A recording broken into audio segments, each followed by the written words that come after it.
First at 6, an Ebola scare in Jefferson County. A nurse just back from Liberia is being evaluated at Mercy Hospital Jefferson in Crystal City. Fox 2's Paul Shankman is live in Hillsborough, where county officials just wrapped up a briefing in the past hour. Paul.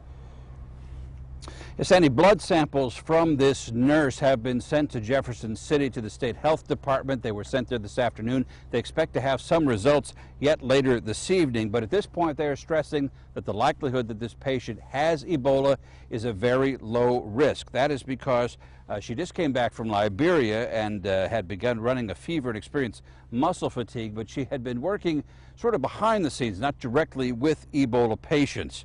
Yesterday, when she started to run that fever, she admitted herself to the hospital very early this morning. They have her in a special isolation room across the street from the Mercy Surgery Center. She's had no contact with other patients and has not been in the main part of the hospital since she was admitted. The patient has been in West Africa to help with that Ebola crisis.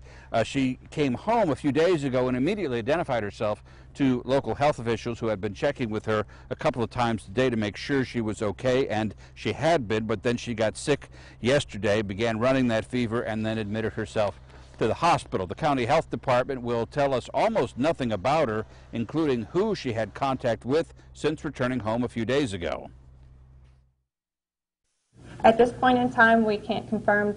We are in process of working with the individuals from the hospital and with the health department to monitor any potential contacts. If the test comes back tonight and it's negative, but she's still sick, will she be kept in the hospital and retested in a few days, or is that the end of it? Standard protocols will be followed in terms of the patient will continue to be monitored for a period of time just to ensure within that 21-day window. The surgery center has an isolation room which uses negative pressure to keep the infection from spreading if there is an infection. She's being tended to by 2 doctors and 2 nurses each shift, working only with her. All of them are specially trained and wearing all of that special protective equipment. The results, as we said, are expected back late tonight, and we expect to have word from the county when they are. These are just preliminary, though. They tell us that there are some other things they will be testing and won't know about those for a couple of days. Now, if this does turn out to be Ebola, and again they say that seems very unlikely in this case, the patient is expected to be moved to a hospital with more resources, although we're not entirely sure which hospital that might be. Live in Hillsborough, Paul Shankman, Fox 2 News. St. Louis County Police are investigating a drive-by shooting in